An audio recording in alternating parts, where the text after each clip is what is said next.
La sortie aujourd'hui du film Un peuple et son roi de Pierre Schoeller avec Louis Garrel, Adèle Haenel, Gaspard Ulliel. L'histoire de la Révolution de 1789 et des débats qui ont agité la toute jeune Assemblée nationale jusqu'à la mort de Louis XVI, incarné ici par Laurent Lafitte. Le réalisateur de L'Exercice de l'État souhaitait depuis longtemps faire cette fresque historique qui met en scène la parole politique, lumière naturelle, mouvement de foule, discours devant des centaines de figurants. Ce fut un vrai défi cinématographique et historique dont nous parle Marion Banchet. Bertrand, tu n'es pas là pour refaire le monde. Le pouvoir, les rapports entre les puissants et le peuple sont autant de thématiques qui fascinent Pierre Schoeller.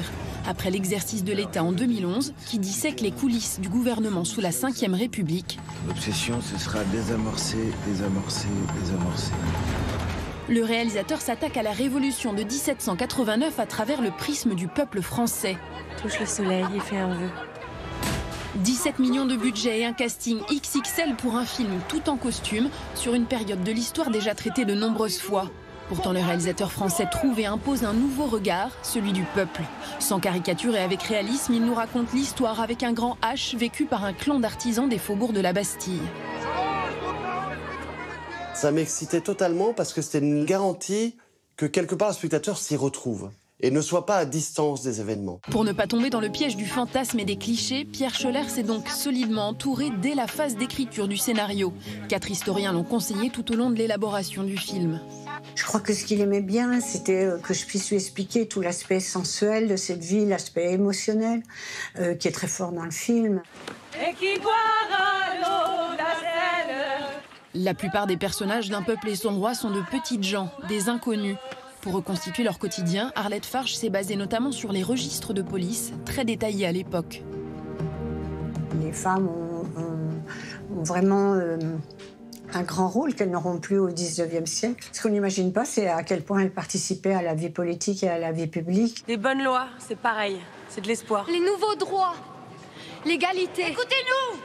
Elles ont le droit d'aller partout, c'est-à-dire qu'elles sont dans la rue constamment et tout le monde se connaît, les rumeurs et les réputations se fabriquent dans la rue, donc tout ça c'était à mettre en scène. Il n'y a plus que nos députés pour nous défendre, il faut faire alliance. Comme l'eau et la terre. Fidélité à la nation! Vive la liberté! Vive la loi! Je me méfiais de l'effet puits du fou, de l'effet reconstitution. Ça va vous sembler fou, mais j'ai demandé au chef-op de chasser l'électricité. Alors, il y en a un petit peu, mais c'est pas la source première de la lumière. La justesse des tissus, parce qu'à un moment donné, c'est du chanvre, c'est des cotons, c'est du lin, c'est des toiles qu'ils avaient à l'époque, que Anaïs Roman a été chercher en Inde, notamment. Et le vocabulaire, j'ai vérifié, quand j'avais la nécessité d'écrire un dialogue que je ne trouvais pas dans les archives, j'avais un petit logiciel qui me montrait si le mot existait à l'époque ou pas. Le souci du détail, mais aussi du mot juste. Les dernières paroles du roi et le discours à l'Assemblée nationale sont identiques à se prononcer à l'époque. Pierre Schoeller en a choisi les meilleurs extraits qui résonnent parfois encore aujourd'hui. Jetez vos yeux sur cette classe qu'on désigne avec mépris par le nom de peuple. C'est son nom. C'est comme ça qu'on l'appelle. Dès qu'au possible, le décor et les bruits qui l'accompagnent sont aussi fidèles à l'époque. Installé en quelques heures dans la salle du manège, l'Assemblée nationale grinçait. C'est bouleversant d'entendre des sons comme ça qui ont traversé les siècles. Ça aide à fantasmer autour de cette période-là, à fantasmer de manière sensorielle. Un supplément d'âme, comme le travail des inflexions et les chants de l'époque très présents qui marquent et portent le jeu des acteurs. C'est vraiment le côté massif, en fait.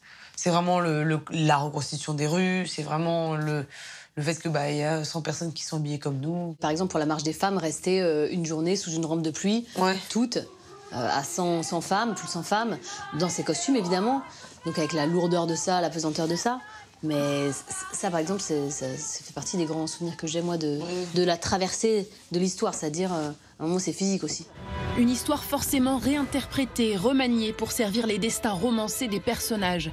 Car ce qui compte pour Pierre Schoeller, ce n'est pas de faire un film entièrement authentique, mais de retranscrire l'esprit de la Révolution, les aspirations et les espoirs du peuple qui l'a mené, et certainement, comme dans chacun de ses films, d'éveiller les consciences.